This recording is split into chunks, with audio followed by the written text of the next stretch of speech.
and welcome to SVG-TV News Reports for Wednesday, August 6, 2025. I am Rochelle Baptiste with the details. The completion date for the new port has been delayed by an additional 2 months. The facility was originally scheduled to open this month. The update was disclosed today by Prime Minister Dr. Ralph Gonsalves as he addressed the upcoming $98.58 million supplementary appropriation bill, which is set to be tabled in Parliament tomorrow. He explained that the government is seeking parliamentary approval for $25.68 million as part of the supplementary budget. According to the Prime Minister, these funds are already available but were originally allocated in next year's budget. Given all what had happened with Beryl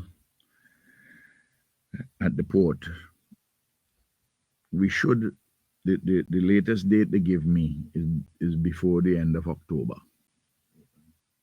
To provide the additional funds to supplement the amounts budgeted in 2025 estimates for expenditure on the port development project. They're from two sources, from Taiwan and from Republic of China and from the CDB. But those monies have already been signed, sealed, and they were to be spent next year. But given the progress which has taken place, we have to bring the monies forward. So that's no new monies. The supplementary budget also includes funds for payments to touristic accommodations that have been housing individuals displaced by Hurricane Beryl, as well as allocations for road construction projects. Meanwhile, the Prime Minister announced that the government is also seeking Parliament's approval to increase the national borrowing limit by $50 million. So the money for the 41-point-something million for housing, plus the $3 million for the people who are in the touristic accommodation and so on, and there's few still remain in shelters to take care of them. That come up all told to about almost $45 million. So what we have done is to increase the borrowing limit, which we have. And there's a bill for increasing the borrowing limit from its current $150 million to $200 million. We told them it is unlikely that we will borrow all of the 40-something million dollars, $50 million, because we are hoping still to get some of the Saudi money before the end of the year to deal not with the repairs, but to deal with construction of houses. Responding to criticisms from the opposition, Prime Minister Gonsalves addressed recent statements made by the New Democratic Party Member of Parliament, Sinclair Leacock, who claimed that the government is using the bill for political advantage ahead of the general election. The Prime Minister firmly rejected this assertion, stating that the bill is necessary for ongoing national development. He said he awaits the opposition's vote on the matter when Parliament convenes tomorrow. Thought that what they will do, they will say, well, find something to throw for their red meat for their supporters. Well, you know, they should have planned this budget different. They should have some idea. They didn't do it properly for us. Of course, we have perfect answer for those. But despite all that, we're going to vote for this because we want the people to get their house fixed. But no. And I'm telling them in advance, you ain't going to be mealy-mouthed on this. You ain't going to be mealy-mouthed on this. I am going to call for a division in the house.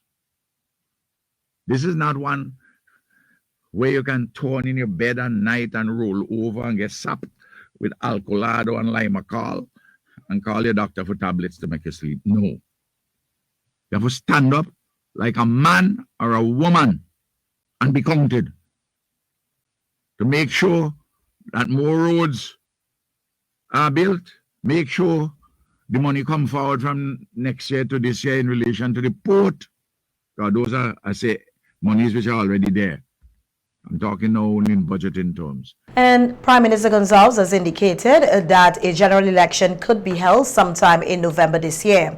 He alluded to this during today's appearance on NBC Radio, where he discussed preparations for his constituency meeting, which is set to select him as a candidate for the upcoming general elections. Dr. Gonzalez, who is seeking a historic 6th term in office, expressed confidence that the election will take place within the constitutional timeline, referencing the mandated period since the last general elections held in 2020. He also revealed his plans to publish a book on leadership before the elections, highlighting his commitment to sharing insights gained throughout his extensive political career. I'm working on completing a second book on political leadership in the Caribbean.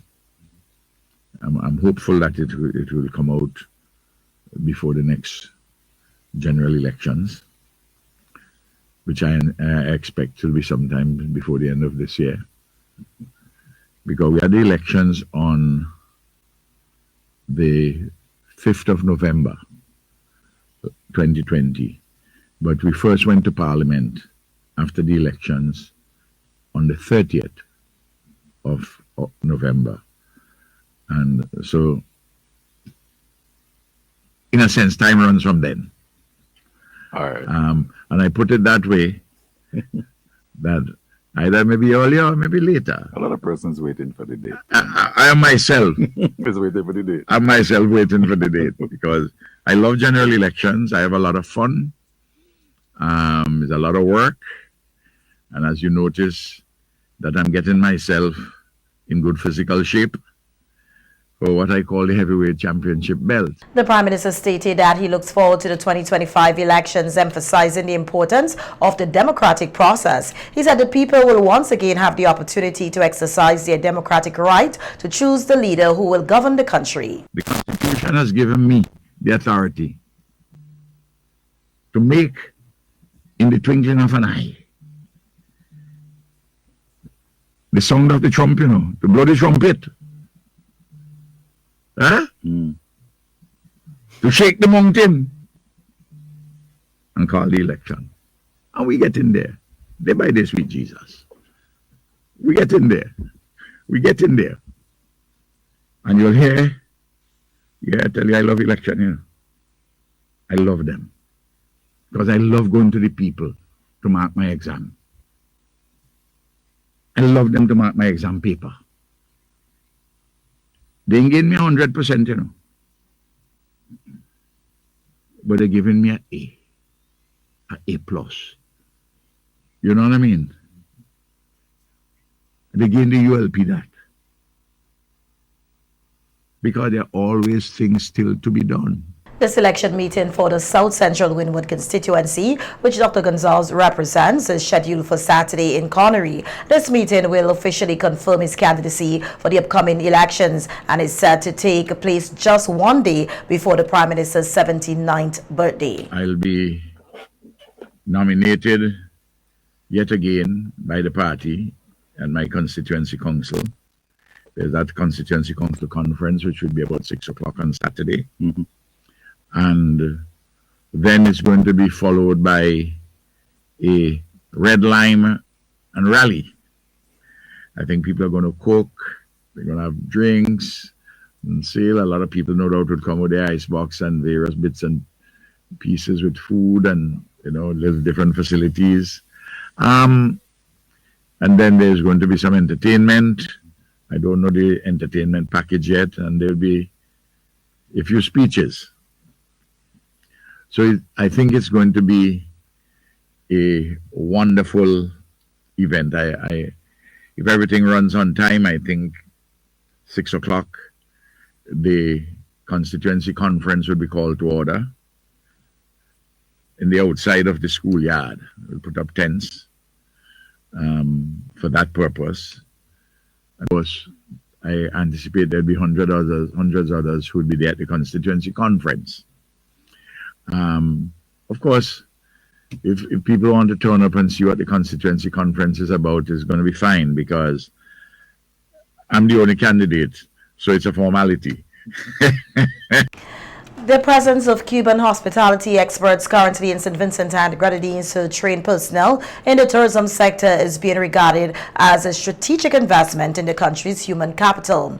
Minister of Tourism and Culture Carlos James, who initiated the collaboration with the Cuban government 2 years ago, said his ministry is serious about maintaining high standards and service quality. He noted that with the recent spike in visitor arrivals, the training is timely and essential. The hospitality space and the service, the delivery of hospitality service.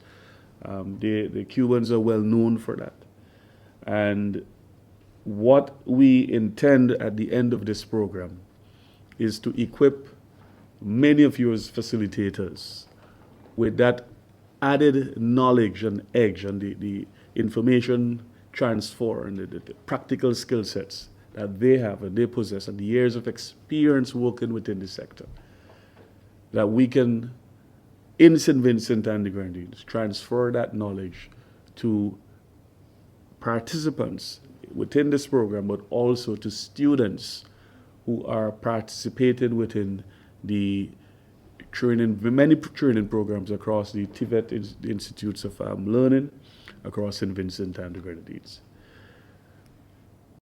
The training will take place at several institutions, including the Hospitality and Maritime Training Institute in Diamond, the Gambin Park Technical Institute, and the North Leeward Technical Institute, which will host sessions specifically for frontline service providers. Cuba Ambassador to SVG, His Excellency Carlos Rodriguez Echeverry, described the initiative as a wonderful collaboration that offers both countries a chance to learn more about the hospitality industry and to deepen bilateral cooperation. This is the first time that Cuba has undertaken a technical cooperation project of this nature in the tourism field with a sister country. And I can think of no better partner for this milestone than St. Vincent and the Grenadines. A country with which share not only deep diplomatic ties, as was mentioned here before, but also a strong sense of Caribbean unity, mutual respect, and deep solidarity. The Cuban team is not here to teach anybody. They are here to share, to exchange, and to learn as much as they give. They are here to engage in meaningful dialogue, to socialize good practices, to acquire through decades of Cuban experience in tourism and hospitality. And most importantly, they're here to support a sister nation, one that is investing serious efforts, and I'm a witness of that, and vision into building a more competitive, inclusive, and sustainable tourism industry. Chief Executive Officer of the SVG Tourism Authority, Annette Mack, explained that the 3-week training program focuses on key areas of the hospitality sector as the country continues to invest in human development to benefit all stakeholders in tourism. Indeed marks more than just the start of a training program. It is a moment of solidarity, shared vision, and investment in people. It signals our deep belief that true development happens when knowledge is transferred, when cultures are exchanged, and when nations stand shoulder to shoulder to help each other grow. As mentioned before, the objective of this mission is clear: to provide practical skill training to our trainers and hands-on training in key areas of hospitality and tourism service delivery, with a focus on strengthening the quality of our visitor experience, uplifting our workforce, and helping the tourism product reach its fullest potential. A total of 8 Cuban experts are in St. Vincent and Grenadines and are expected to train a large number of hospitality personnel across various areas of the tourism industry. And a 2-day workshop on service-driven leadership lab for managers and supervisors concluded today at the Blue Lagoon Hotel. The workshop was organized by the SVG Hotel and Tourism Association in collaboration with the Ministry of Tourism, Civil Aviation, Sustainable Development and Culture. At the closing ceremony, President of the SVG Hotel and Tourism Association commended the participants for their engagement and noted that such training sessions had not been held for several years. When I got home, I was looking back at the training we did so far for this year, and especially between June, when we held Restaurant Week, and now we have partnered with the Ministry of Tourism, and we have carried out approximately 150 training for persons. 150 persons were trained by us along with the Ministry of Tourism in customer service, housekeeping, bartending, mixologists, and now supervisory and managers training, and that is a significant amount to know that we have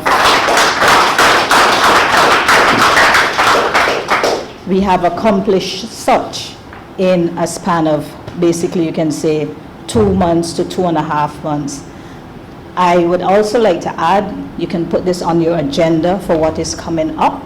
We have landscaping and maintenance, and those are going to be during the month of September, because we're going to take a break now. We have been going all year, doing different training, so we're going to take a little break, and we will come back in September, and then after September we will return again around October, November, training up for the upcoming season.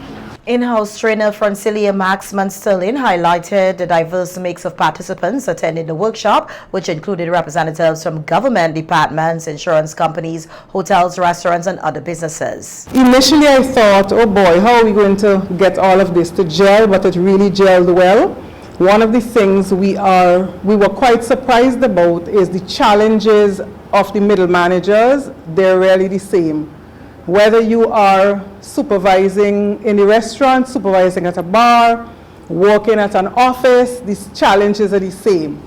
This training, as would have been said before, was really overdue. One of the participants just said to me, we're always sending our staff to housekeeping training, customer service, and I'm so glad it became our turn, and I'm really happy that was the case. The participants seem to have challenges with the transition from doer to guide, like from being the worker to now being a manager. That proved to be a challenge, or a common challenge for persons. We had a couple of other myths that persons spoke about. They didn't think that management and supervision was like the way it is. They thought that everybody would just fall in line and cooperate, and we were able to incorporate a lot of very interactive exercises and try to get persons to understand the challenges are the same, but you also have to stand firm, feet on the ground, shoulders up, and bear responsibility for your team. That's another thing that came out. Persons thought that I just had to build myself. No, you definitely need to build your team. So that's something that came out in the sessions. We started with a reflection, like an introspection actually, so persons got to look into themselves and looked at the quality of leader that they were. And that was also a shocker. We did an exercise that spoke to how do you want to be perceived professionally by others. And again, that was another exercise that really proved to be very thought-provoking, because persons hadn't thought of, well, I'm a manager, everybody's supposed to know that, but not really. Some of us do not always show up that way. Max Van Sterling also emphasized the importance of ongoing training for personnel and professional development, noting that continuous learning is vital to maintaining high standards in service delivery. And mind you, these sessions are never closed off. Some persons come to the training sessions and they're managers, they're distributors, they have different roles. They're bartenders, waitresses. We also just finished a housekeeping training that was held at Grenadine House. That was really amazing. We had beds in the rooms and in the conference room, and we were able to do some bed making. We did a bit of inspections as well, so persons understand what you need to check for when you're cleaning. We also tried to reiterate in our housekeeping training the importance of doing inspections, because some of the housekeepers are concerned, when I'm done doing my rooms, I don't want anybody to check it over because y'all are just going to mess things up. So we had to kind of get them to understand you need to have somebody rechecking if you're going to maintain standards. At that training, we used as the backbone of the training the national accommodation standards. So we referred to them a lot, And we realized that a lot of the information that was included in the national standards is actually bare bone, basic. Property should have been operating much higher than that. So that was nice, and I was quite surprised that a lot of the participants had not been interacting with the standards a lot. So that's something we probably need to work on, but we rarely do this collaboration between the Hotel and Tourism Association and the we rarely use material like that. People should understand how important this matter of tourism is and how you need to integrate all of that in national development. So the sessions were quite good. Welcome back. In more local news now, we hear that 3 Vincentians have been awarded the prestigious Chevening scholarships by the government of the United Kingdom to pursue postgraduate studies in the UK. The recipients are Tavisha James, who will pursue an MSc in Food Safety, Hygiene and Management at the University of Birmingham. Jashika Hall, who will pursue an MSc in Medical Microbiology at the University of Manchester, and Rena Samuel, who will pursue an MSc in Entrepreneurship, Innovation and Management at the University of Nottingham. The Chevening program offers fully funded 1-year master's degrees at UK universities to individuals who have demonstrated leadership potential and a strong commitment to creating positive change in their home countries and beyond. Launched in 1983, the Chevening program has supported over 60,000 professionals from more than 160 countries and territories worldwide. The scholarships are funded by the UK Foreign, Commonwealth and Development Office, the FCDO, and various partner organizations.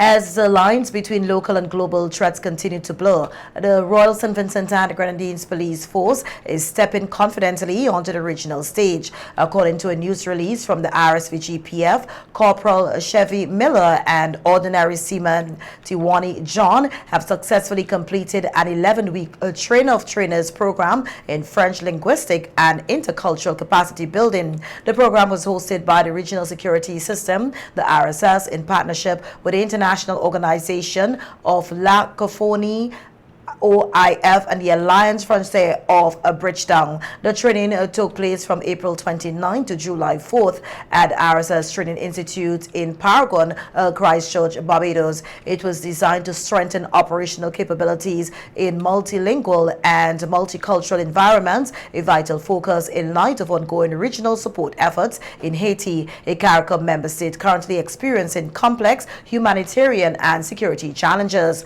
Participants receive instruction in intimate French, beginner Haitian Creole, and language teaching. Critical competencies for peacekeeping, disaster response, and humanitarian missions. The RSVG-PF stated that both officers represented St. Vincent and the Grenadines with distinction, successfully navigating a rigorous military-oriented curriculum that included mission planning, operational communication, and diplomatic writing. Their efforts earned them A2 and B1 diplomas from the French Ministry of Education, validating their linguistic proficiency and commitment to regional readiness. The RSVG-PF noted that the accomplishment goes beyond individual success. It reflects the organization's readiness to operate in an interconnected and rapidly evolving regional environment, one that demands cultural fluency and cross-border collaboration. It also noted that in a world shaped by diversity, the nation benefits when officers are equipped to communicate, cooperate, and lead across cultures. Commissioner of Police Enville Williams praised the officers' achievements, stating that their success exemplifies the professionalism and capacity building the RSVG-PF continues to pursue. The RSVG-PF also extended sincere gratitude to the RSS and its partners for offering this high-impact, future-ready opportunity, which it said strengthens not only the force but also the region's collective security and response efforts. In more police news now, we hear that the police have arrested and charged Ruthslyn DeBeek, a 40-year-old laborer of Fitzhugh, with the offense of wounding. The police say, according to investigations, the accused unlawfully and maliciously wounded a 40-year-old domestic worker of Chateaubriand by cutting her on her left leg and right foot with a cutlass. The offense was committed in Peterborough on July 7, 2025. DeBeek appeared before the Chateaubriand Magistrate Court and pleaded not not guilty to the charge. The conditions of her station bail continue, and she was also ordered to report to the Chateaubriand police station every Monday and Friday between 6 a.m. and 8 p.m. The matter was adjourned to September 17th, 2025. And that brings us to the end of our local news.